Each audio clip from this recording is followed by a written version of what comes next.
Hey guys, FIFA5 here with episode number 1 of the Newcastle career mode on FIFA 21. We're kicking this episode off with an announcement. Obviously, you saw the community post. You're watching, hopefully, the premiere of the first career mode. I thought I'd give that a whirl. I haven't really done one of these before. And you're watching the new career mode. Sassuolo is gone. That's dead. The My Player is gone. That will be restarted sometime down the line. But we're back with a career mode with a familiar team. A team I know the players of. In a league that I know all the teams, in a league that's got the licensing, it's got the proper graphics, it's got all the things you want when you're playing career mode. And yeah, we're back with Newcastle.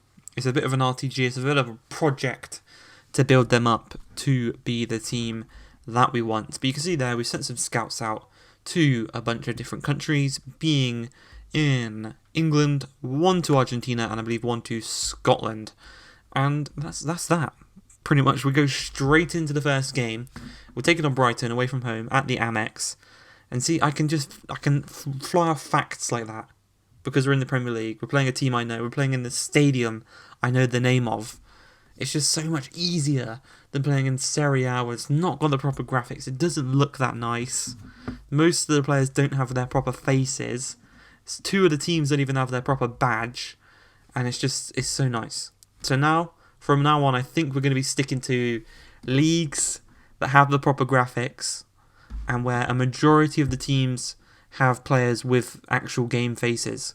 So Bundesliga, La Liga, and we might even jump into Liga 1 because a couple of teams have the stadiums and a couple of teams have actually probably got face scans and they've actually got the Liga 1 graphics. So that's what we're going to stick with. Serie A's off the table right now because of the ongoing fight between Konami and EA about trying to get rights, which is just making it worse for the people trying to play the game, us. Then they're not losing out, they're losing it on like two teams. But it just makes it so much worse for the consumer trying to play the game. But in this one against Brighton, we're getting a couple of decent chances. You've probably seen the team that we have lined up. It's a 4-3-3. Got Dubravka in goal. Jamal Lewis at left back. We had him at West Brom. He was one of the first signings we made when we got to the Premier League for West Brom in our career mode last year. We've got Fabian Schär and Lascelles, Yedlin at right back or Manquillo, depending on who's fit. Hayden at CDM, the two Longstaff brothers at centre mid. We've got St. Maxime on the left. We've got Callum Wilson at striker, and we've got Almiron out on that right wing, and the first goal scorer of the season, I think that's Matty Longstaff. I think he's the younger one. The younger one is Matty and Sean, and we get the first goal of the season with Matty Longstaff. A nice little goal there from it's a nice little bit of play there. But the player I'm going to look to try and bring in next episode, I'm going to try and get the funds. I'm going to try and bring in WEY-AYE. He's going to try and be my marquee signing. Obviously, we'll take him away from Jose Mourinho's Spurs. He's not playing much there, and I think he'd be perfect for this team. We can rebuild around him and around St. Maxime, and that'll be the two players we build around. Obviously, Dele Alli's still pretty young, and we have a chance here to double our lead, but Hayden, former Arsenal man, couldn't quite get it into the back of the net. A bit of an awkward volley, and it just couldn't pay off. As 44 minutes in, just before half-time, St. Maxime is dispossessed. Tariq Lamperty, a player we've kept quiet for the most of this game, fouled. McAllister, the Argentinian Scotsman, steps over the ball, whips it across. Lascelles I tried to head it back to Dubravka there, and I don't know why I put so much power on it, and I just head it into the back of my own net. I don't know why I put so much power on that. I really, really don't. But there's a chance here for them to actually go 2-1 up, thankfully. It's a brilliant last-ditch save by Hayden there. Slides in, gets his hook, he hooks his foot around, and we are still level at 1-1 as Wilson on the counter-attack. He's just buying some time, waiting for some compadres to charge up the field with him. He finds one of them in Hayden. The man that made the block goes for the strike to put us back in front from one end to the other. But he does win a corner. That's going to be played short to Almiron. He's got men in the middle to aim for. Whips it across. Fabian Schär at the near post. Rises the highest. Doesn't even have to jump. Generates all the power with the hips and the neck as he bullets it into the opposite corner. And Matty Ryan cannot get to that one. 2-1. We're back in front. And it is exactly what we need in this game. As McAllister whips the ball across, this time Lascelles heads it the other way instead of into the back of his own net, but only as far as Pascal Gross. Inside to McAllister, to Bissouma, played it through to Andone, and maybe if he was just a little bit further, he would have wrapped his foot around that one and tucked it into the back of the net. Thankfully for ourselves, he wasn't, and we do remain at 2-1.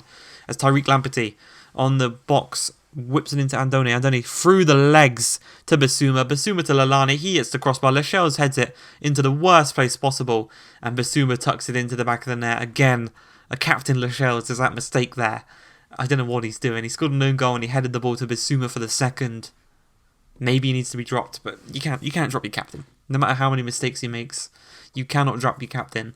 And that's something I'm going to live by in this career mode. He will not be dropped. But later on in the game, Neil Maupay through here as Lascelles is on a yellow. You can't dive in and get a tackle. That allows Maupay to get across, whip to the back post. Andone is there on the volley. Thankfully, we've got Dubravka in goal. Manquillo with one of the worst clearances ever. Thankfully, again, we've got Dubravka in goal who makes another save. He eventually gets it upfield, and Andy Carroll loses a header there. Jonjo Shelby dives in for a pretty poor tackle. If that had made contact with the player, he would have went down screaming. But thankfully, we got the ball away, and we were into the last minutes of the game as Longstaff, Sean Longstaff that is, charging forward. He's got Alan St. Maxime to the left of him. He finds him out. Dunk. All he's got to get past is Dunk. Stops. Cuts inside. Onto his stronger foot. Tries to whip it to that back post. But he's denied the chance, and the game does end as a 2-2 draw. Would I say deserved? Probably not. We probably deserved to win this one. 2 mistakes though from Lascelles, denying us the chance of getting all 3 points in this one as we travel again. Back-to-back away games to kick off the season. We go to St Mary's, taking on Southampton. Got one of my favourite managers in the league in Ralph Hasenhüttl. He's one of my favourite managers right now. And we're just going to come up against them. They're in a 4-4-2. It's a classic football formation. We're in the 4-3-3. Hopefully we can take advantage of that. And hopefully we can pick up all 3 points on the road here. It's 3 minutes in. Wilson. We scored a header in the last one. We didn't quite do the same in this one. Just over the crossbar. And you can see Wilson was a bit annoyed at himself there. But Danny Ings, he's holding up the ball. Plays it back to Ward-Prowse, set-piece specialist. Danny Ings charges past Lascelles. Inside to Shane Long. Holds it up nicely. Turns. I didn't know Shane Long was it was prime Mesut Ozil. I was not aware of that. As Danny Ings puts them 1-0 up.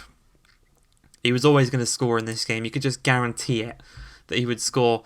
As we go to the 37 minutes, Shane Long, or prime Mesut Ozil as we call him, plays it into Danny Ings. He lays it off to Theo Walcott, backs into his man, back to Shane Long, down to Walker Peters. He's found some space, dinks it across. Walcott can't get to it. Great save from Dubravka on the follow-up by Danny Ings, but from the resulting corner, the set-piece specialist whips it across, intercepted nicely by Longstaff, and he finds Dubravka, and we're just going to counter him really nicely here as Almiron chests it down, locks it off to Longstaff. Man in the middle is Callum Wilson. He's got away from Bednarek, he's got away from the whole back line of Southampton. He's one-on-one with Fraser Forster, and he tucks it into the back of the net for his first goal this season.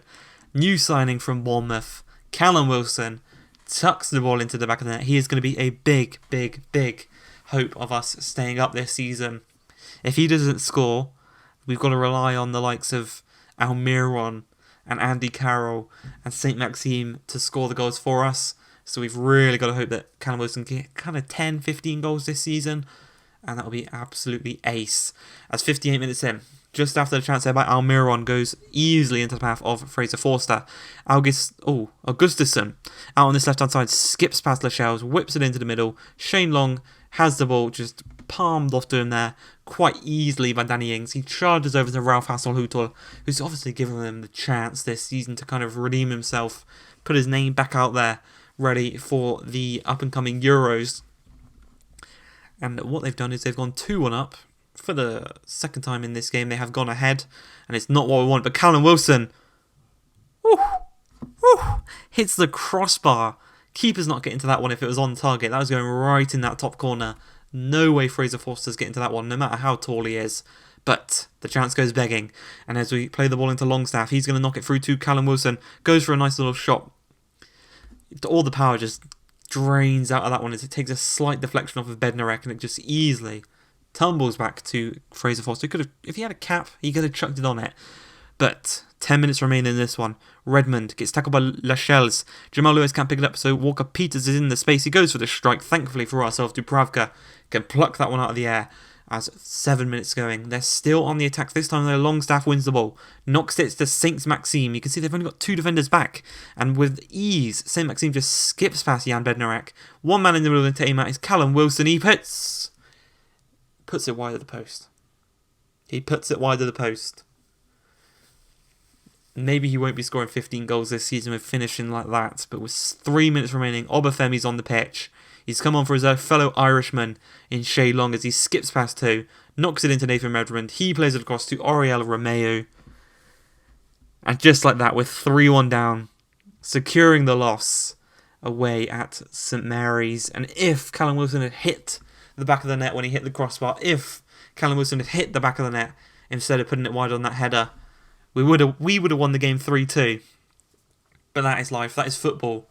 Hope you guys have enjoyed this one, episode number 1. And if you boys want to see episode 2 later tonight, a double upload on the Saturday, can we get, running up this first time I've ever set a like target, can we get 5 likes? And as soon as we hit that 5th like, bang, second episode will be up. But I hope you guys have enjoyed. If you have, please like, subscribe, and peace.